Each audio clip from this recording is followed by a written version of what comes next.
Poštovani gledatelji sa Gnjilavca, grad Cazin, upućujemo srdačne i mahsuz selame za Maljevac, ali i sve ono oko Maljevca. Došli smo na poziv našeg vrlog i vrijednog hadžije Fehima Tatarevića ovdje u njegovu plemenitu kuću, kako bismo činili hizmet, jer hadžija kao dugogodišnji član islamske zajednice i ne samo to, nego voditelj različitih procesa u izgradnji džamije, džematskog odbora, mezarja i tako dalje, gdje je uvakufio sebe i svoje vrijeme, poručio nam je da dođemo, dakle, da se uvakufi u trajno dobro islamski centar u Maljevcu. On ispred sebe i svoje rahmetli hanume, Hadži Fatime, su darovali dio sebe za trajno dobro na ahiretu.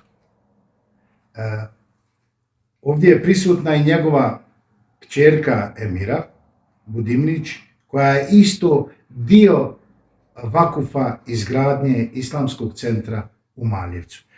Pa ćemo evo Hadži Fehimu i za Hadžinicu Fatimu rahmetli Tatarević uručiti vakufnamu. Hadžija, da bude od koristi i na dunjaluku i na ahiretu. Amin, ja da Allahu kabuli. Čestitam. Bog vam dao zdravlje. Inače, hadžija je 36. godište, 91. godina. Vrijedi pogledati ovo, vrijedi doći u Cazin. Cazin je neiscrpna inspiracija. Mi smo, evo, razmijenivši nekoliko riječi, vidjeli da je naš vrli i vrijedni hadžija Fehim živa enciklopedija. Dide, hoćemo li poselamiti koga? Hoćemo svakoga. Sve džematlije poselamim koliko ima. I poselamim i druge sve svoje. I poselamim ovu familiju svoju što imamo u Austriji i u Njemačkoj. Inače, hadžija ima 4 djece i 11 unučari, to je jedno veliko bogatstvo i što će biti na dunjaluku, a i naći ispred sebe na ahiretu. Evo toliko, cijenjeni gledatelji, iz porodične kuće plemenite porodice Tatarević, od našeg hadžije Fehima upućujemo srdačni i mahsuz selam. Odzidali i pokrili i nakon je stala 2 godine. Ja sam došao u PMG iz Austrije, kaže što se ne radi ovo, šta je s ovim?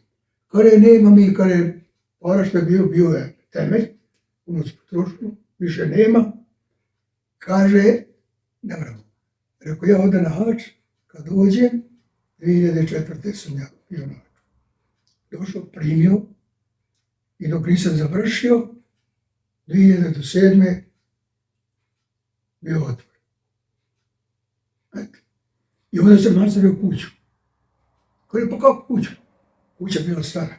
Ti znaš bio ti ne znaš šta je Trstika. Znade. Gore bilo. Sredi se nakotili. To pada dozgo. Ja ušao kod hođe, mi pijemo kavu, pada dole. Hođe, ako mi moramo kuću, znači Matija dosta kaže, pa ne mora, to je kuća dobra kada svana.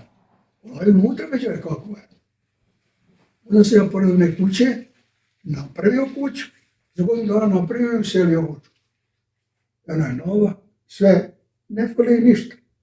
Tako se mi džamija završila, nije ništa falilo, kad je bio otvor, sve bio asfalt. Kad sam trebao asfalt da mećem, nun se radio asfalt blizu. Došao mi načelnik, ti znaš Morešeć. On je išao za mnom na hač. Drugi put kad sam išao, 2008. Sam išao za oca i za Matiju. Ja žena.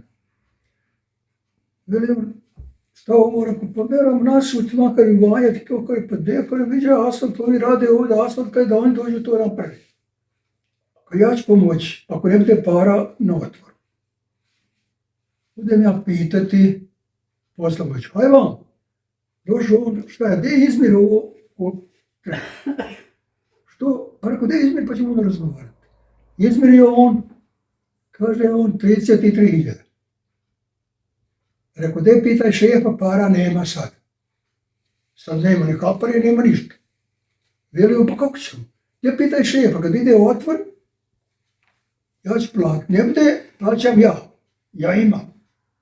Veli on, dobro, on zove Bihać govorit, jer kad su mašine tu rade tu, pa mu zgoda. Nama sam preći kod ste. Veli on, zove šefa. Šef razgovarao sa mnom, kaže, more, radite to. Džematlije nama došao, što sad da im para? Samo čudite i gledajte što se radi. I sve sam završio, ograda, sve komplet završita, džamija, kad je bio otvor, nema ništa. I kuća, poslije za godinu dana. Mašallah. Da Allah ukabuli, velika je to stvar.